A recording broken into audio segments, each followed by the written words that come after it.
آئیے آگے بڑھتے ہیں. سورہ نمبر 112 سورہ اخلاص کے فضائل. سورہ نمبر 112 سورہ اخلاص ہے، اور میں سمجھتا ہوں اسے کتنے فضائل ہے اسی کوئی انتہا نہیں، اس لیے کہ اس سورت کا نام بتاتا ہے اخلاص.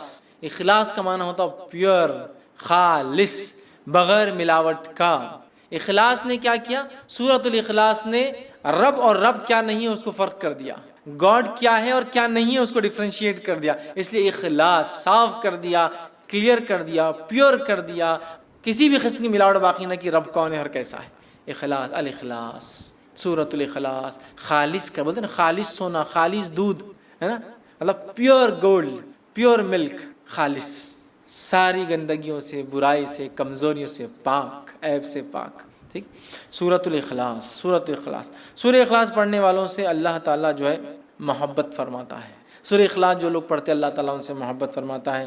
مسلم کی روایت ہے، ماں عائشہ رضی اللہ عنہا فرماتی اور کہتی ہے کہ اللہ کے رسول صلی اللہ علیہ وسلم نے ایک شخص کی قیادت میں لشکر بھیجا.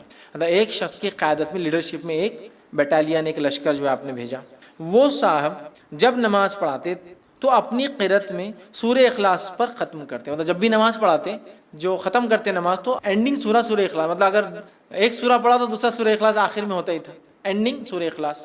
آنے کے بعد لوگوں نے کہا اللہ کے رسول صلی اللہ علیہ وسلم یہ صاحب کیا کرتے تھے، ہر نماز کے اینڈ میں سورہ اخلاص ایڈ رہتا تھا ان کا ایڈیشن. تو ختم کرتے. جب لشکر واپس آیا تو لوگوں نے رسول اللہ صلی اللہ علیہ وسلم ذکر کیا. آپ صلی اللہ علیہ وسلم نے ارشاد فرمایا اس سے دریافت کرو ایسا کیوں کرتا تھا. لوگوں نے اسے دریافت کیا، جا کر پوچھا تم ایسا کیوں کرتے تھے؟ تو اس نے جواب دیا یہ سورہ رحمان کی صفت بیان کرتا ہے. یہ سورہ رحمان کے، رب کے اوصاف، کیریکٹرسٹکس بیان کرتا ہے. قل هو اللہ احد، کہہ دو وہ اللہ ایک ہے، اللہ الصمد، اللہ بے نیاز ہے، لم یلد ولم یولد. ٹھیک ہے، لم یلد ولم یولد، وہ کسی سے پیدا نہیں ہوا اور اس کے کوئی ماں باپ نہیں. مطلب نہ اس نے کسی کو پیدا کیا، نہ وہ کسی سے پیدا ہوا، نہ وہ اس کے کوئی ماں باپ ہے، نہ اس کو بیوی ہے، نہ اس کے کوئی بچے ہیں. ولم یکن لہ کفوا احد، اور اس جیسا دوسرا کوئی نہیں. تو رب رحمان کی صفت یہ صورت بیان کرتی ہے. تو اس شخص نے کہا مجھے چونکہ اس میں رحمان کی صفتیں بیان ہوتی ہیں اس لیے میں اس کو پڑھتا ہوں، لہٰذا میں اسے پڑھتا ہوں اور اس کو پسند بھی کرتا ہوں چونکہ اللہ کی صفتیں ہیں. یہ سن کر رسول اللہ صلی اللہ علیہ وسلم نے فرمایا اسے جا کر بتا دو کہ اللہ تعالیٰ بھی اس سے محبت کرتا ہے. چونکہ وہ رحمان کی صفتوں کی وجہ سے سورہ اخلاص پڑھتا ہے، اللہ تعالیٰ بھی اس سے جو ہے محبت کرتا ہے. ٹھیک ہے. اسی طرح جو ہے ایک مرتبہ سورہ اخلاص پڑھنے کا ثواب 1/3 قرآن کے پڑھنے کے برابر ہے. 1/3 قرآن پڑھنے کے برابر ہے. یہ صحیح مسلم کی روایت ہے. 1/3 یاد رکھیے کتنی اہم بات ہے، اس لیے کہ اس میں توحید ہے. توحید بڑی اہم بات ہے. ہم مسلمانوں کو ضرورت ہے اس توحید کو سمجھے. جس توحید کے کلمے کو، جس کو ہم کہیں گے، جس توحید کے سورت کو پڑھنے کا ثواب 1/3 قرآن کے برابر ہے، اس توحید کو سمجھیں. ہم توحید کو کبھی نہیں سمجھتے، اللہ ہم پہ رحم کرے، اور شرک میں ہماری زندگیاں گزری چلی جا رہی. ٹھیک ہے، یہ بڑی خطرناک بات ہے، ہمیں توبہ کرنا چاہیے. تو سورہ اخلاص کی ضرور ہم تفسیر پڑھے، یاد رکھیں. ٹھیک. اسی طرح سورہ اخلاص سے محبت اور اس کی کثرت سے تلاوت جنت میں جانے کا باعث ہے. اس سے محبت اور کثرت سے اس کی تلاوت جنت میں جانے کا باعث ہے. ابو ہریرہ رضی اللہ عنہ فرماتے ہیں رسول اکرم صلی اللہ علیہ وسلم کے ساتھ میں تھا. آپ صلی اللہ علیہ وسلم نے ایک آدمی کو قل واللہ احد پڑھتے ہوئے سنا تو آپ صلی اللہ علیہ وسلم نے فرمایا اس کے لیے واجب ہو گئی. میں نے عرض کیا کیا واجب ہو گئی؟ تو آپ صلی اللہ علیہ وسلم نے ارشاد فرمایا جنت. سورہ اخلاص پڑھا، آپ نے فرمایا اس کے لیے واجب ہو گئی.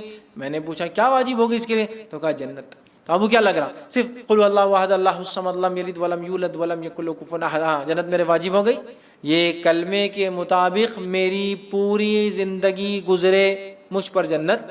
یہ کلمے کے مطابق میری پوری زندگی گزرے اور میری موت اخلاص توحید پر ہی آئے، یہ میرے لیے واجب ہے. اب جنت مجھے. تو آپ سمجھ رہے ہیں کتنی اہم بات ہے. سورہ اخلاص معمولی نہیں، یاد رکھیں. اسی طرح جو ہے 10 مرتبہ سورہ اخلاص پڑھنے والے کے لیے جنت میں ایک گھر تعمیر کر دیا جاتا ہے. اب آپ دیکھیے غور سے، یہ پہلی صورت آئی جس میں کوانٹٹی آئی کتنی بار پڑھنا ہے. باقی کسی میں بھی کوانٹٹی نہیں تھی اب تک. تو آپ جس کو بولیں گے آپ تعداد مت طے کیجیے اب صورت میں کتنا پڑھنا ہے، بس پڑھتے جائیے. یہاں کوانٹٹی ہے. اگر اس نیت سے 10 بار پڑھی جائے کہ اس سے جو ہے جنت میں گھر چاہیے تو پھر اسی کوانٹٹی فکس ہے، پھر 10 بار ایک ساتھ پڑھنا ہے. آئیے حدیث کے الفاظ. مسند احمد کی روایت ہے. معاذ بن انس رضی اللہ عنہ فرماتے اور کہتے ہیں رسول اللہ صلی اللہ علیہ وسلم فرمایا جس نے قل واللہ احد آخر تک 10 بار پڑھی اس کے لیے اللہ تعالیٰ جنت میں گھر تعمیر کرتے ہیں. جس نے سورہ اخلاص کو 10 بار پڑھا اللہ تعالیٰ اس کے لیے جنت میں ایک گھر تعمیر کرتے ہیں. سمجھ رہے ہیں بات کو؟ گھر تعمیر کرتے اللہ تعالیٰ کس شخص کے لیے؟ جو سورہ اخلاص کو 10 بار پڑھتا ہے، یاد رکھیے۔ تو آپ دیکھیے کتنی بڑی فضیلت ہے کہ 10 ٹائمز کا ریسیٹیشن جنت میں ایک گھر، مذاق نہیں یار، مذاق نہیں، ٹھیک ہے۔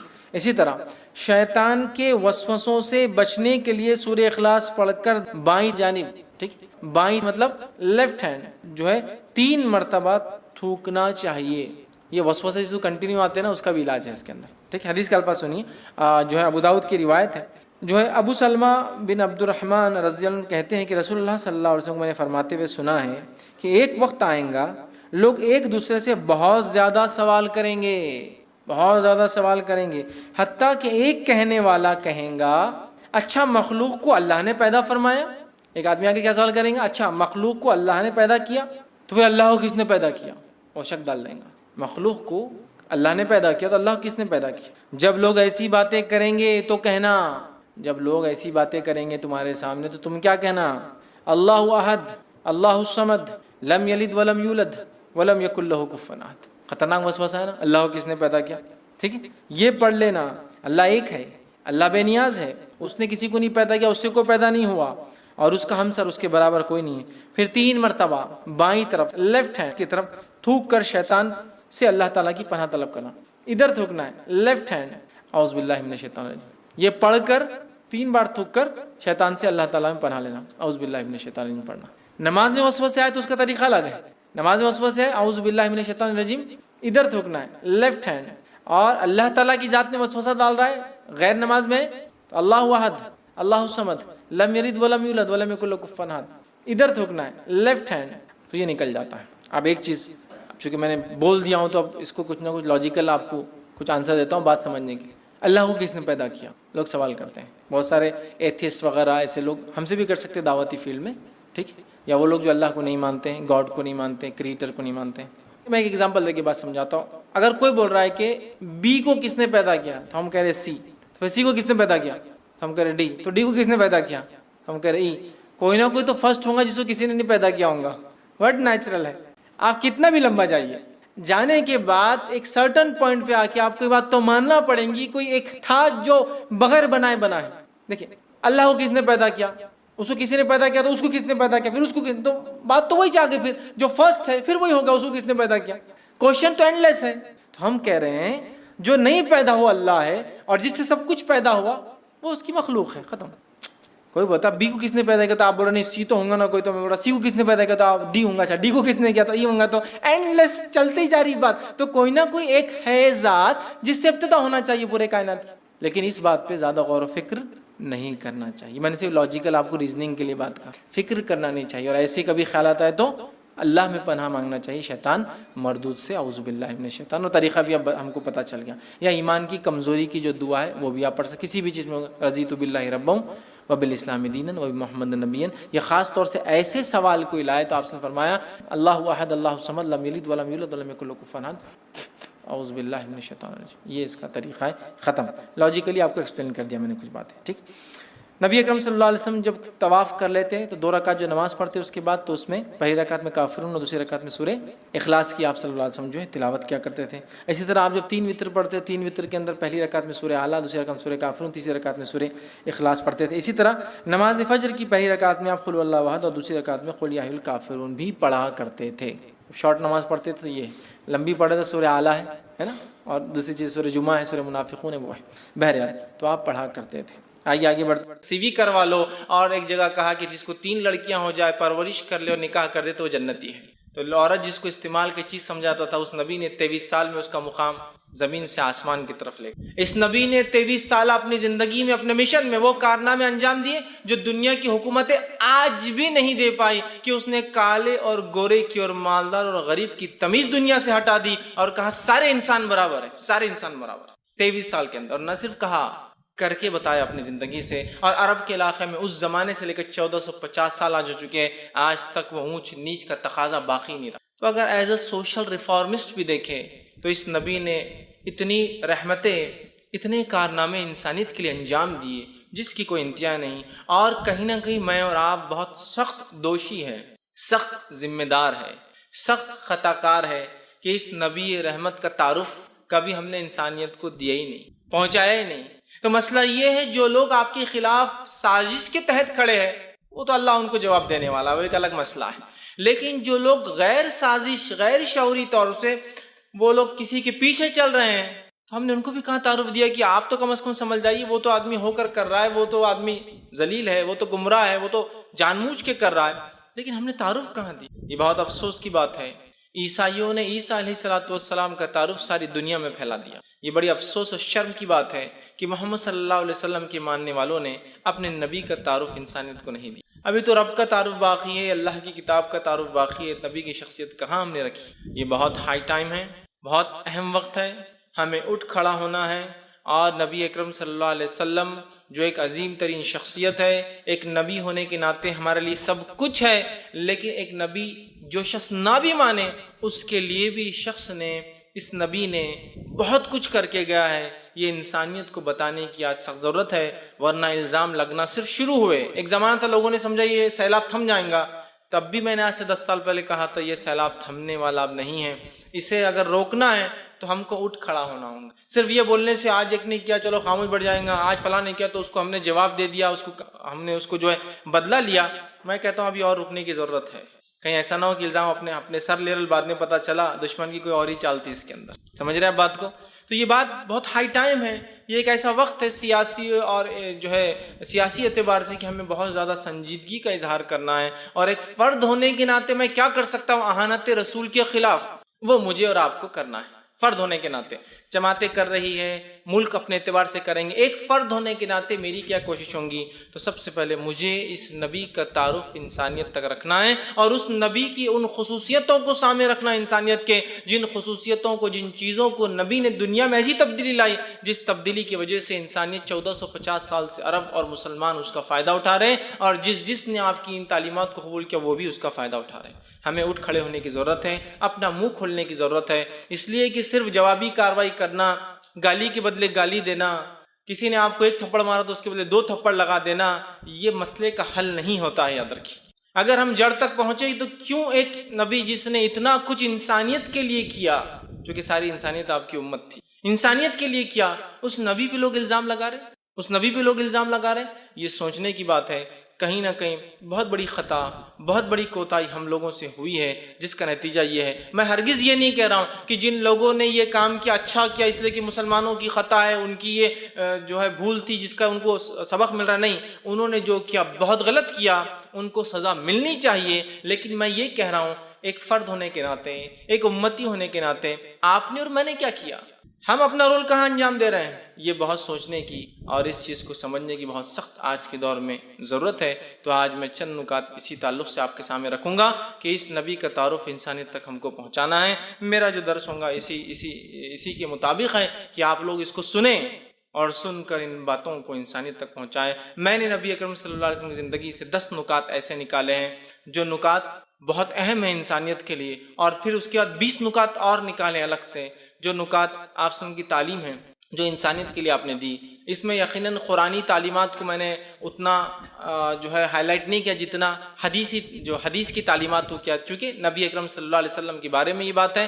قرآن نے تو بہت سارے جس کو کہیں گے امپورٹنٹ گائیڈ لائنز دے دیے، حدیث نے اس گائیڈ لائنز کو ایکسپلین کیا، اور قرآن اور حدیث مل کے ہی شریعت اسلامیہ بنتی ہے، شریعت بنتی ہے. تو لہٰذا میں نے حدیث سے پہلے 10 نکات جس میں قرآن بھی شامل ہے، امپورٹنٹ ایشوز جس کو آپ صلی اللہ علیہ وسلم نے کیا انسانیت کے لیے، اور بعد میں 20 مور پوائنٹس 20 اور نکات رکھے ہیں جن کو ہمیں انسانیت کے سامنے رکھنا ہے کہ یہ ہے وہ نبی، یہ اس نے انسانیت کو دیا، اور تم نے کیا دیا جو تم الزام لگا رہے ہو، تمہاری حکومتوں نے کیا دیا، تم سب مل کر بھی آج کیا کر سکتے ہو انسانیت کے لیے جو اس ایک نبی اور ایک شخص نے انسانیت کے لیے کر گیا. تو آج میں آپ کے سامنے جو ہے چند ایسے ہی نکات رکھنے کی جو ہے بہرحال انشاءاللہ عزیز کوشش کروں گا.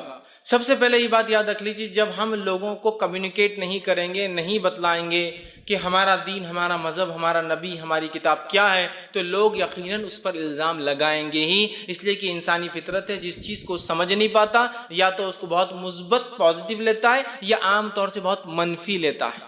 یہ انسانی فطرت ہے. کچھ لوگ بالکل ڈر جائیں گے، ارے یہ بہت خاموش آدمی ہے تو فلاں ہے، لیکن اکثریت جو ہے اس سے ناراض ہوں گی اور اس سے چڑ کا اظہار کریں گی یا اس سے ڈر کا اظہار کریں گی، جو آج ہمارے تعلق سے دنیا میں ہو رہا ہے. میرے اور آپ کے تعلق سے، مسلمانوں کے تعلق سے دنیا کا کوئی اچھا رویہ نظر آج نہیں آتا ہے. قومیں ہم سے بدکی ہوئی، ہم سے ڈری ہوئی ہے، خوف زدہ ہے، اور وہ فیئر کرتی اور ڈرتی ہم سے کچھ نہ کچھ نقصان اور جو ہے خسارے کے تعلق سے دنیاوی اعتبار سے. ایسا کیوں ہوا کہ جو قوم امین تھی، جو امانت دار تھی، اور لوگ اس کو امین سمجھتے تھے کہ یہی وہ لوگ ہیں جن سے ہماری جان، مال اور عزت کی حفاظت ہونے والی ہے، کیوں قومیں اس کے خلاف؟ اس لیے کہ کمیونیکیشن گیپ، ہم نے بات چیت کرنا چھوڑ دی، اپنا دین بتانا چھوڑ دیا. فریضے کے تحت بولیے یا یوں ہی بولیے، ہم نے اپنا دین نہیں بتایا. اگر دعوت اسلام کو ہم فرض سمجھتے ہیں تو نہیں کیا ہم نے ادا، یا پھر اگر فرض نہیں بھی سمجھتے ہیں تو اپنی بقا کے لیے بھی ہم نے بتانا جو ہے گوارا نہیں کیا. یاد رکھیے، ایک چیز تو ہوتی ہے کہ کوئی کام میں اس لیے کروں کہ مجھ پر فرض ہے، اور کوئی کام اس لیے کروں کہ اس کے بغیر چارہ نہیں ہے. تو میں آج یہ کہوں گا اور ایک وارننگ کے ساتھ کہہ رہا ہوں، آج دعوت اسلام کے بغیر چارہ نہیں ہے. اس کو فرض سمجھو آپ یا نہ سمجھو، آج اس کے بغیر چارہ نہیں ہے. اس کی چھوٹی سی مثال سے لے کر ادنا سے اعلیٰ مثالیں میں دے سکتا ہوں. ادنا مثال لے لیجئے، میں بہت سی بار سفر کرتا ہوں، فلائٹ سے میرا جانا آنا ہوتا ہے، ادھر 3 لوگ نکل جاتے، ادھر سے میں اکیلا نکلتا ہوں. یہ اقوام عالم کا ہم سے ڈر ہے کہ 3 ادھر سے نکل گئے تو ایک ادھر سے میں نکلا ہوں، اس لیے کہ ان کا ڈر ہے، سنگدگدھ ہے.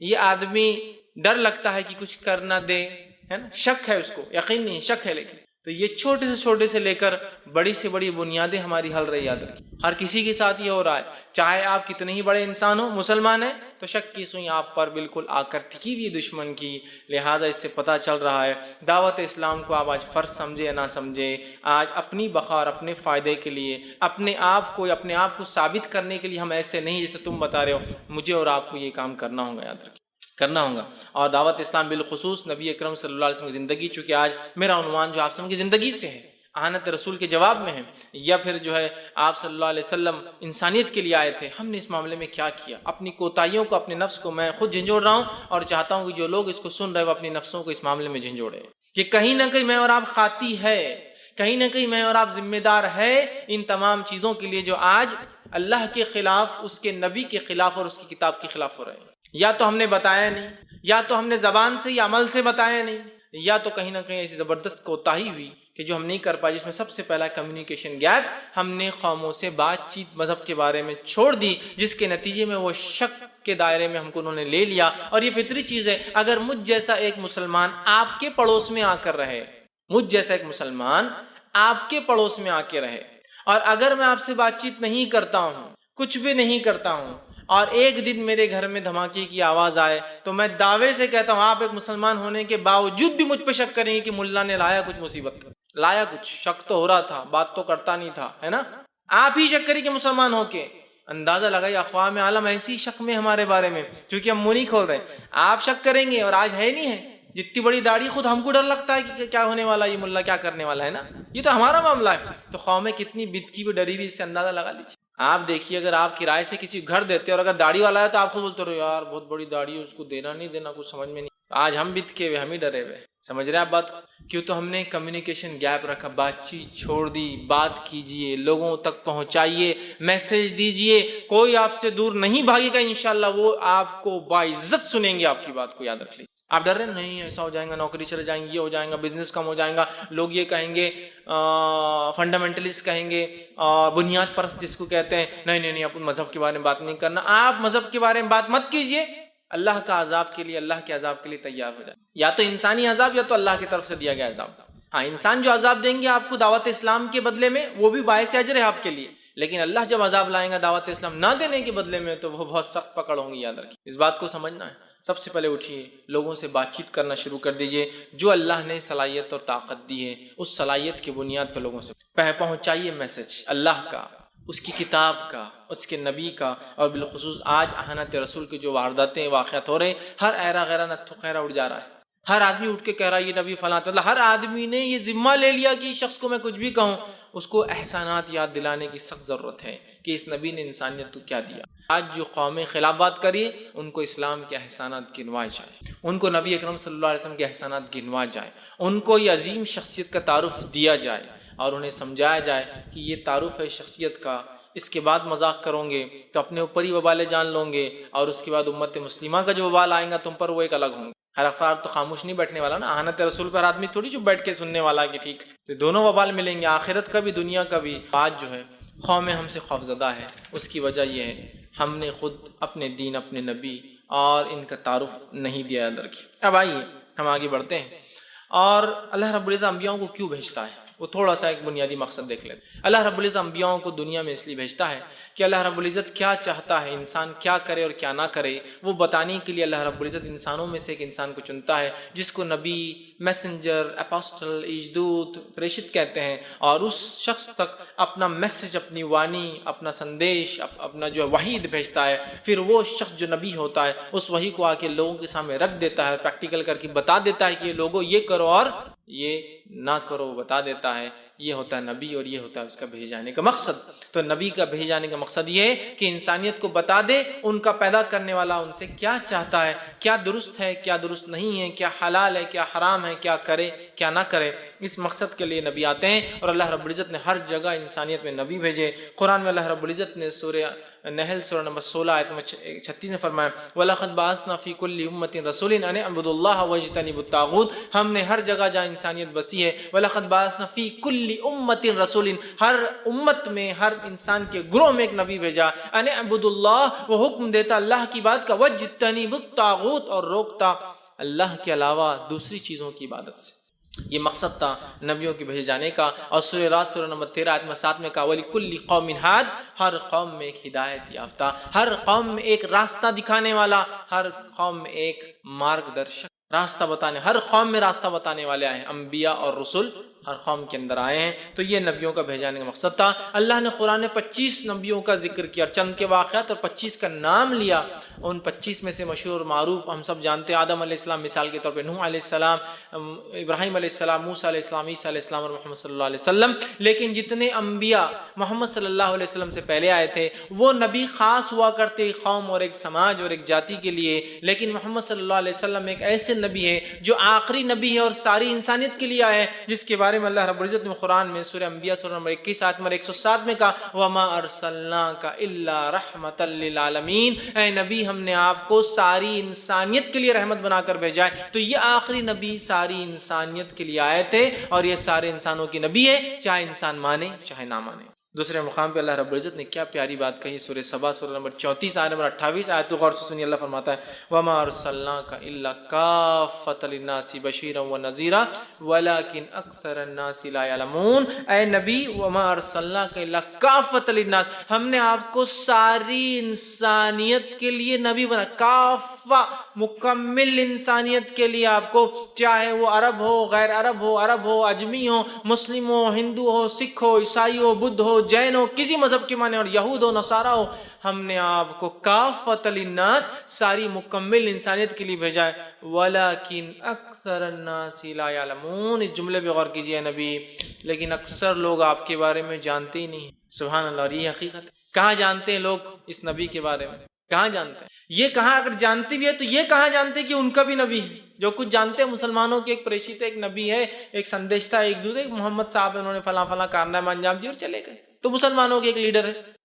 تو لہٰذا اگر اس قوم کو اچھالنا ہے تو فلاں قوم کو اچھال لیں، فلاں کے ہم جو ہے گلے میں چپل کا ہار ڈال دیتے ہیں، تو اس قوم کو اچھالنا ہے تو ایک کارٹون بنا دو، کچھ تو بک دو، بس وہ ناچتے اور کھیلتے رہتی، پھر اچھلتے رہتی۔ ہم نے کہاں پہنچا ہے؟ اللہ کیا فرما رہا ہے؟ ساری انسانیت کے لیے وَلَكِنْ أَكْثَرَ النَّاسِ، اے نبی لیکن اکثر لوگ نہیں جانتے آپ کے بارے میں، لا يعلمون، اور ہاں نہیں جانتے نا، ہم نے پہنچایا بھی کہاں؟ ذمہ تو ہمارا ہے نا، اب نبی کوئی آنے والا تو ہے نہیں، ہمارا ذمہ تھا، ہم پہنچا بھی نہیں رہے۔ تو لوگوں کو یہ لگ رہا اگر اس قوم کو چھیڑنا ہے تو یہ شخصیت کو چھوڑ دو، جیسا اس قوم کو چھیڑنے وہ شخصیت کو ہم چھیڑ دیتے ہیں۔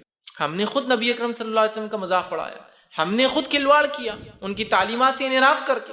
نعوذ باللہ، زبان سے تو ہم نہیں بولتے، لیکن آج اپنی زندگی کا عمل دیکھ کر ہم بتا سکتے ہیں کہ کیسا انحراف آپ کی تعلیمات سے کر کے ہم بھی مذاق اڑا رہے ایک طرح سے۔ بہرحال اس چیز کو سمجھنے کی ضرورت ہے۔ تو کہا اکثر لوگ لیکن اے نبی آپ کے بارے میں جانتے نہیں ہیں، اور ہم واقعی میں لوگ آج جانتے نہیں، ہمیں بتانے کی بہت سخت جو ہے ضرورت ہے۔ اسی طرح انبیاؤں کے ساتھ کتابیں آتی ہیں، اللہ رب العزت نے ہر دور میں کتاب بھی نازل، لیکن قرآن جو آخری نبی محمد صلی اللہ علیہ وسلم پہ اتری ہے، یہ قرآن کی وہی خصوصیت ہے جو اس نبی کی خصوصیت ہے کہ یہ کتاب بھی سارے عالم کے لیے، پچھلی کتابیں مخصوص قوموں کے لیے ہوا کرتی تھی، مخصوص وقت کے لیے ہوتی تھی، تو قرآن ساری انسانیت کے لیے اور قیامت تک کے لیے۔ اللہ رب العزت نے اس بات کو سورہ بقرہ سورہ نمبر 2 آیت نمبر 185 میں بیان کر فرمایا، شہر رمضان الذی انزل فیہ القرآن ھدی للناس بینات من الہدی والفرقان، رمضان وہ مہینہ تھا، مقدس مہینہ تھا جس میں قرآن نازل ہوا انسانیت کی ہدایت کے لیے، انسانیت کی ہدایت کے لیے قرآن نازل ہوا۔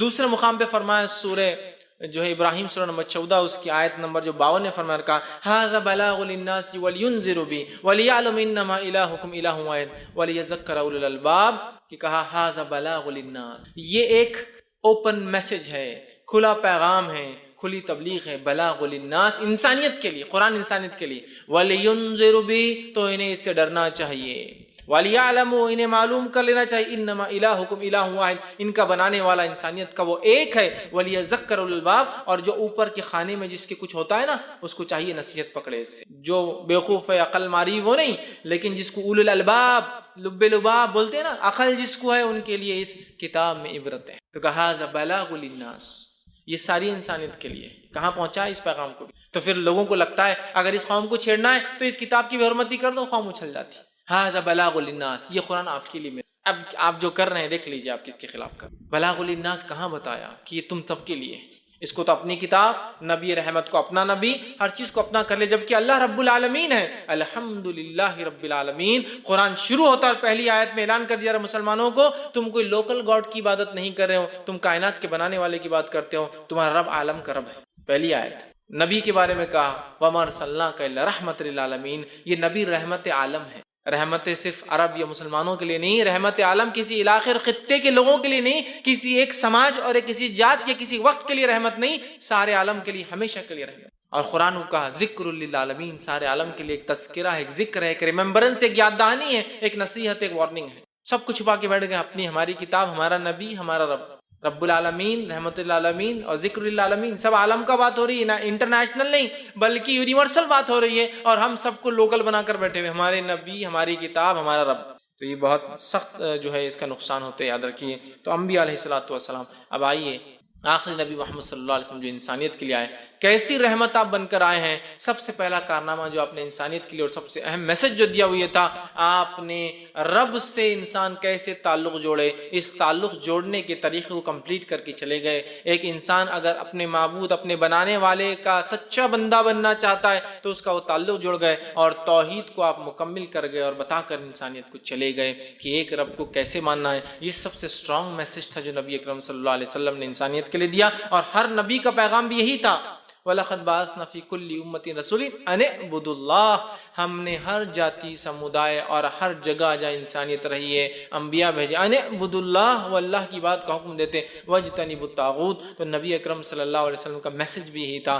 آپ ایک اللہ کی عبادت کا پیغام لے کر انسانیت تک پہنچے تھے کہ اے انسانوں اپنے رب کو پہچانو، اس ایک سچے رب کو پہچانو، اس لیے کہ رب تو بہت لوگوں نے بنا لیے ہے، کوئی پتھر کا ہے، کوئی مٹی کا ہے، کوئی لکڑی کا ہے، کوئی کسی نے جو ہے اپنے آپ کو، اور کسی نے کسی اور کو، کسی زندہ اور کسی مردہ کو بنا لیا ہے، لیکن یاد رکھو تم سب کا پیدا کرنے والا سچا رب، سچا معبود وہی ہے جو عرش پر ہے، جس کو اللہ کہتے ہیں، اسی نے تمہیں بنایا ہے، اور وہی تمہیں زندگی دیتا ہے، رزق دیتا ہے، اولاد دیتا ہے، اور زندگی اور موت دیتا ہے، اور لوٹ کر تم سب کو اسی کی طرف جانا ہے۔ یہ سب سے اسٹرانگ میسج تھا جو آپ نے انسانیت کو دیا، اور ساری توحید کو آپ جو ہے آپ نے مکمل کیا۔ اس پیغام کو جو یہ آخری نبی چھوڑ گئے، اس پیغام کو ہمارے لیے سخت ضرورت ہے، اس پیغام کو اسی تڑپ سے ہم بھی اٹھائے اور لے جا کر اقوام عالم تک پہنچا دیں، اس لیے کہ پیغام آپ نے انسانیت کو دیا، اور آپ نے ایک حدیث میں فرمایا میری مثال ایسی ہے، آگ جل رہی ہے، فائر جو ہے وہ آگ جل رہی ہے، آگ لگی ہوئی ہے، اور میں بیچ میں کھڑا ہوں، اور میرے کھڑے ہونے کے باوجود یہ پتنگے اڑ کر میرے اوپر سے اور دائیں بائیں سے جاتے ہیں۔ یہ آپ مثال دے رہے، جہنم دہکی بھی ہے اور میں آڑ ہوں جہنم کے بیچ میں انسانیت کو روکتا ہوں، پھر بھی انسانیت پتنگے اڑ اڑ کے جاتے ہیں نا آگ میں، آپ روکنے کے بعد ویسے انسان جہنم میں جا رہی ہے۔ تو یہ تڑپ سے ہم بھی لے کر چلے کہ توحید پر کوئی نہ مرا تو جہنم میں جائیں گا، لہٰذا اسی تڑپ سے اس پیغام کو لے کر اس جو نبی نے چھوڑ گیا، اور جو آپ کا سب سے اسٹرانگ میسج تھا انسانیت کے لیے وہ یہی تھا کہ اپنے پیدا کرنے والوں کو پہچان۔ بہت سارے لوگ بولتے ہیں اس کی کیا ضرورت ہے، کس کو بھی کر لیے تو ہو جاتا نا۔ میں سوال کرتا ہوں، اگر انسان اپنے باپ کو باپ نہ بول کے پڑوسی کو باپ کہے تو کیا ہوتا ہے؟ اس کے باپ پہ الزام، اس کے باپ کو تکلیف اور اس کی ماں پہ الزام آتا ہے۔ میں بھی یہ کہہ رہا ہوں، بنانے والے کو چھوڑ کر آپ کسی کو بھی پکڑ لیں گے اور کہیں گے نہیں بنانے والے کا دل بہت بڑا ہے وہ معاف کر دیں گا، تو نہیں ہوتا ہے میرے۔ سمجھنے کی ضرورت ہے، سمجھنے کی ضرورت ہے۔ دوسرا پیغام جو آپ نے دیا وہ تھا جس کو ہم کہیں گے آخرت۔ دوسرا پیغام جو انسانیت کے لیے محمد صلی اللہ علیہ وسلم نے دیا وہ آخرت تھا، مرنے کے بعد زندگی۔ وہ زندگی میں ہم اکاؤنٹیبل ہے، ہمیں حساب اور کتاب ہونے والا ہے۔ مرنے کے بعد کی زندگی، اس میں حساب اور کتاب ہونے والا ہے۔ جو کچھ دنیا میں میں اور آپ نے ہم نے کیا، اس کا جواب ہمیں مرنے کے بعد کی زندگی میں اللہ رب العزت کو دینا ہے۔ اکاؤنٹیبلٹی، آخرت۔ اور اللہ رب العزت نے اس میسج کو، اس پیغام کو سورہ بقرہ سورہ نمبر 2 آیت نمبر جو ہے 28 میں اس پیارے انداز میں بیان کیا اور کہا وَكَيْفَ تَكْفُرُونَ بِاللَّهِ۔ جو لوگ اللہ کا انکار کرتے ہیں ان کے بارے میں بات ہو رہی ہے۔ وَكَيْفَ تَكْفُرُونَ بِاللَّهِ، تم کیسے اللہ کا انکار کر سکتے ہو، کیسے سچے رب اور سچے معبود کا اور ستیہ جو ایشور کا انکار کر سکتے ہو۔ وَكَيْفَ تَكْفُرُونَ بِاللَّهِ وَكُنْتُمْ أَمْوَاتًا، اپنی پہلی زندگی کو دیکھو، تم پہلے مردہ تھے۔ اس زندگی سے پہلے ہم کیا تھے؟ پانی کا خطرہ، مردہ تھے۔ تو اللہ فرما رہا وَكَيْفَ تَكْفُرُونَ بِاللَّهِ وَكُنْتُمْ أَمْوَاتًا فَأَحْيَاكُمْ، تمہیں ہم نے زندگی دی، سب سے بڑا احسان تم پر یہ کیا۔ فَأَحْيَاكُمْ ثُمَّ يُمِيتُكُمْ، اس کے بعد پھر ایک موت دیں گے۔ ثُمَّ يُحْيِيكُمْ، پھر دوبارہ اٹھائے جاؤں گے تم حساب و کتاب کے لیے، اکاؤنٹس کے لیے۔ ثُمَّ إِلَيْهِ تُرْجَعُونَ، اور تم سب انسانوں کو ہماری ہی طرف، اللہ کی طرف ہی ہم سب کو لوٹ کر جانا ہے۔ دو موت اور دو زندگی کا، ایک موت یہ زندگی، پھر ایک موت۔ تو انسانیت کو یہ پیغام دیا کہ انسانوں اٹھ کر جواب دینا ہے رب کو، ہر کام سوچ سمجھ کے کرنا، اس کا اثر کیا ہوگا آخرت کی زندگی پر۔ اور آج ہم آخرت کا انکار کرتے ہیں، اقوام عالم آخرت کا انکار کرتی ہے۔ مسلمانوں کو اٹھ کھڑے ہونا اور اس میسج کو، اس پیغام کو پہنچانا ہے اقوام عالم کو، اپنے آپ کو یاد دلانا دوسروں کو کہ مرنے کے بعد ایک زندگی ہے اور مجھے اور آپ کو اس میں جواب دینا ہے اپنے پیدا کرنے والے کو کیا کر کے آئے۔ یہ دوسرا میسج تھا، اور اس کے اندر آپ نے اس کی وضاحت بھی کر دی حدیث کے اندر کہ آخرت کی زندگی کے سوالات دنیا سے چالو ہوتے ہیں، اور انسان کی آنکھ بند ہوئی، موت آئی کہ اس کے پہلے 3 سوال قبر کے اندر، اور موت اس کے بعد دوسری بار آنکھ پھر کھولیں گا وہ، تو پھر 5 سوال ہوں گے اللہ رب العزت کے پاس۔ ابو داؤد کی روایت ہے، آپ سے فرماتے ہیں موت کے بعد 3 سوال ہونے والے ہیں، تیرا دین کیا تھا، تیرا رب کون تھا، اور تیرے نبی کون تھے۔ 3 سوال ہونے والے۔ من رب کا، تیرا رب کون تھا، من دینوں کا، تیرا دین کیا تھا، من نبیوں کا، تیرا نبی کون تھے۔ اور مرنے کے بعد جب اٹھیں گے پھر سے تو 5 سوال ہونے والے ہیں، اور جو اللہ کے رسول ترمذی جامع ترمذی کی روایت فرماتے ہیں 5 سوال کے جواب جب تک ابن آدم نہ دے دے اس کے قدم اللہ کے سامنے سے نہیں ہٹیں گے، جم جائیں گے۔ پہلا، زندگی کہاں لگائی، جوانی کہاں لگائی، علم کتنا حاصل کیا، کتنا عمل کیا، مال کہاں سے کمایا اور کہاں خرچ کیا، سب کو جواب دینا ہے، مجھے بھی، آپ کو بھی، ہندو کو بھی، مسلم کو بھی، سکھ کو بھی، عیسائی کو بھی، یہودی کو، نصرانی کو، اور جتنے مذاہب آئے اور قیامت تک آئیں گے اور جائیں گے، سب کچھ۔ تو یہ میسج دیا کہ انسانوں 8 سوالات ہونے والے ہیں، تیاری کر لو آخرت کی۔ 3 تو یہیں ہو جائیں گے مرتے ہی، اور پھر 5 اٹھنے کے بعد پھر یہ آپ کا سیکنڈ میسج تھا جو انسانیت کے لیے دیا۔ تیسرا اسٹرانگ میسج جو آپ نے انسانیت کے لیے، سوشل جسٹس کے لیے جو دیا، تیسرا میسج جو نبی اکرم صلی اللہ علیہ وسلم نے انسانیت کو دیا، جو بہت اسٹرانگ میسج تھا، وہ میسج یہ تھا کہ جو 3 سوالات ہیں یا کچھ سوالات جو انسانی ذہن کو ہمیشہ جھنجھوڑتے آئے ہیں، اور جن میں بالخصوص 3 سوالات، ہم کہاں سے آئے ہیں، ہم کیوں آئے ہیں، اور مرنے کے بعد انسان کہاں جاتا ہے، ہم کہاں جانے والے، کہاں سے آئے، کیوں آئے اور کہاں جانے والے۔ اسلام نے اور محمد صلی اللہ علیہ وسلم نے مکمل ان سوالات کے جواب انسانیت کو دیے۔ ہم کہاں سے آئے ہیں، بتایا کہ تم جنت میں بنائے گئے تھے، آدم علیہ السلام، سورہ بقرہ، سورہ اعراف، بہت سارے سورے اٹھا لیجئے، جنت میں بنائے گئے تھے آدم علیہ السلام، خطا ہوئی، دنیا میں بھیجے گئے، امتحان ہے، واپس اللہ کے پاس جانا ہے۔ کیوں آئے، اللہ کی عبادت کے لیے، سورہ زاریات سورہ نمبر 51 آیت نمبر 56، وما خلقت الجن والانس الا لیعبدون، ہم نے جنوں انسانوں کو اپنی عبادت کے لیے پیدا کیا۔ اور کہاں جاؤں گے مرنے کے بعد، تو مرنے کے بعد 3 سوال قبر میں، 5 آخرت میں، اور اللہ کے پاس جاؤں گے لوٹ کر، جنت یا جہنم ہی تمہارا ٹھکانہ ہے، 2 کے علاوہ تیسری کوئی جگہ نہیں جہاں تم جاؤ گے۔ تو جو سوالات انسانیت کو ہمیشہ تنگ کرتے تھے اور آج بھی کرتے ہیں، جن لوگوں کے پاس کوئی دین دھرم نہیں ہوتا، حق نہیں ہوتا، وہ یہی ہے۔ تینوں کے جواب اسلام نے بہت تفصیلاً، اور بھی بہت سارے سوالات کے جواب آپ صلی اللہ علیہ وسلم نے انسانیت تک پہنچائے۔ چوتھا اسٹرانگ میسج، اور یہ سوشل میسیجز شروع ہو رہے ہیں اب جو نبی اسلام نے دیے ساری انسانیت کے لیے، ویسے توحید رسالت آخرت بھی تھی، لیکن یہ اسٹرانگ میسیجز دیے جس سے سماج اور سوسائٹی کو آپ نے بدل دیا اور تبدیل کر دیا، اور ایک ایسا چینج، ایک ایسا رینیسانس، ایک ایسی تبدیلی، ایک ایسا سماج کو تبدیل کیا کہ نہ دنیا نے اس سے پہلے کوئی سماج اور کسی سوسائٹی کو ایسا بدلتے ہوئے دیکھا، اور نہ ہی قیامت تک ایسی تبدیلی کوئی لا سکے۔ اور اس میں سب سے پہلا میسج، جو چوتھا میسج تھا آپ کا اسٹرانگ، اور پہلا سوشل میسج تھا، وہ یہ تھا سارے انسان برابر ہے، سارے انسان برابر ہے، مانو سمانتا، ایکوالٹی جو ہے بیفور لا، ایکوالٹی بیفور گاڈ، مطلب قانون کے نزدیک بھی انسان برابر ہے اور رب کے نزدیک بھی انسان برابر ہے. انسانوں کی برابری، ایکوالٹی آف ہیومینٹی جس کو کہیں گے، انسانوں کی مساوات کی اسلام نے بات کی، اور ایسا پیغام آپ نے دیا اور ایسے چینج لائے کہ نبی اکرم صلی اللہ علیہ وسلم نے حجۃ الوداع کا خطبہ دیا، اور خطبہ دینے کے بعد آپ نے فرمایا آج میں دور جہالت کی تمام رسومات کو اپنے قدموں تلے رونتا ہوں. اس اونچ نیچ کے سسٹم کو، جات پات کے سسٹم کو، مالدار اور غریبی کی بنیاد پر اونچ اور نیچ کو میں اپنے پیروں تلے رونتا ہوں. اس کی میرے پاس کوئی اوقات نہیں، کوئی اہمیت نہیں، کوئی اونچا اور نیچا نہیں ہو. صرف آپ نے میسج نہیں دیا، کر کے بتایا. قرآن نے اس بات کو یوں بیان کیا، سورہ حجرات سورہ نمبر 49 آیت نمبر 13 میں، یا ایھا الناس انا خلقناکم من ذکر وانثی وجعلناکم شعوبا وقبائل لتعارفوا ان اکرمکم عند اللہ اتقاکم ان اللہ علیم خبیر. اے لوگو، ہم نے تمہیں ایک ماں اور ایک باپ اور ایک ماں سے پیدا کیا، اور تمہیں مختلف شعبے اور کنبے اور قبیلے اور جو ہے الگ الگ جو ہے خاندانوں میں بانٹ دیا. کیوں؟ لتعارفوا، تاکہ ایک دوسرے کو پہچان سکو. میں فلاں ہوں، میں فلاں ہوں. اس لیے نہیں کہ ایک دوسرے سے اونچ اور نیچ کر سکو، پہچان سکو. اللہ کے نزدیک سب سے بہترین انسان وہ ہے اتقاکم، جو اس سے سب سے زیادہ ڈرتا اور نیک کام کرتا ہو، اور اللہ تعالیٰ تمام چیزوں کو جاننے والا. دیکھ رہے ہیں آپ. اور نبی اکرم صلی اللہ علیہ وسلم نے اس کو، نبی اکرم صلی اللہ علیہ وسلم نے اس بات کو عمل بھی کر کے دکھایا، عمل بھی کر کے دکھایا. آئیے آپ سن کی زندگی سے چند نمونے دیتا ہوں.